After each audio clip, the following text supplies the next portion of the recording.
కొండ మీదేమో ఆలయాలు ఉన్నాయండి, అది కూడా చుట్టూ అడుగుందండి. మెట్లెక్కెళ్తేనేమో దేవుడు కనిపించేస్తాడండి. అలాంటి రూట్లో కింద నుంచి ఎక్కుతున్న వాళ్ళకి ఎదురుగా దేవుడి కంటే ముందు సింహం కనిపించిందండి. అప్పుడు మీరు అక్కడుంటే కొండ మీదకి ఎక్కుతారా లేదా కిందకి దిగిపోతారో కూసని చెప్తారా? అమ్మాయి, నేనైతే ముందుకెళ్ళి ఆ సింహం ఎక్కడి నుంచి వచ్చిందో తెలుసుకుంటా. మై కట్టుకుని ఇంటర్వ్యూ చేసేస్తానంటావైతే ఆ తర్వాత డైరెక్ట్గా దేవుడి దగ్గరికి వెళ్ళిపోవచ్చని నీ ప్లాన్ కదా?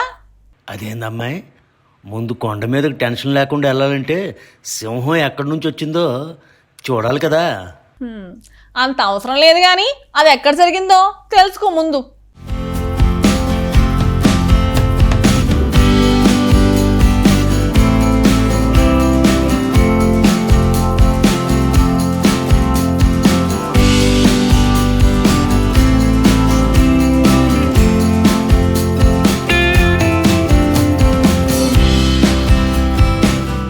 అడవులు దగ్గరగా ఉండే ప్రాంతాల్లో క్రూర మృగాలు ఉండటం కామన్.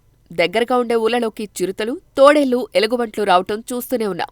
కొన్నిసార్లు ఈ మృగాల బారిన పడి మనుషుల ప్రాణాలు కూడా గాల్లో కలిసిపోయాయి. కొన్నిసార్లు వాటి బారి నుంచి త్రుటిలో తప్పించుకుంటుంటారు. ఇలాంటి అరుదైన సంఘటనలకు సంబంధించిన వీడియోలు సోషల్ మీడియాలో వైరల్ అవుతుంటాయి. లేటెస్ట్గా ఓ వీడియో అలాంటిదే చక్కర్లు కొడుతోంది. కొందరు భక్తులు కొండపై దైవ దర్శనానికి వెళ్తున్నారు.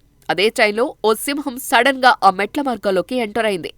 గుజరాత్ రాష్ట్రం పాలిటానాలోని శత్రుంజయ పర్వతంపై సింహం కనిపించింది. ఈ కొండపై సుమారు 100 వరకు జైన ఆలయాలు ఉన్నాయి. వీటిని దర్శించేందుకు ఏటా భక్తులు అధిక సంఖ్యలో వచ్చిపోతూ ఉంటారు. ఇప్పుడు సడన్ గా ఆ మార్గంలో సింహం కనిపించడంతో భక్తులు హడలెత్తిపోతున్నారు. మార్గమధ్యలో అడవిలో నుంచి ఓ సింహం సడన్ గా మెట్ల మార్గం వైపు వచ్చింది. మెట్లపైకి వచ్చి కాసేపు నిలబడింది. పైకి వెళ్తున్న భక్తులు సింహాన్ని చూసి వెనక్కు తగ్గారు. ఆ తర్వాత అది మెట్లు దాటుకుంటూ అటువైపుగా ఉన్న అడవిలోకి వెళ్లిపోయింది. దీంతో భక్తులంతా హమ్మయ్య అనుకుంటూ ఊపిరి పీల్చుకున్నారు. ఆ మార్గంలో వెళ్తున్న భక్తులు సింహరావటాన్ని వీడియో తీశారు. దానిని సోషల్ మీడియాలో అప్లోడ్ చేశారు. వీడియో చూసిన నెటిజన్లు ఈ భక్తులని ఆ దేవుడే కాపాడాడంటూ కామెంట్లు చేస్తున్నారు. వామ్మో, చూస్తుంటేనే భయంగా ఉందంటూ మరికొందరు కామెంట్ చేశారు.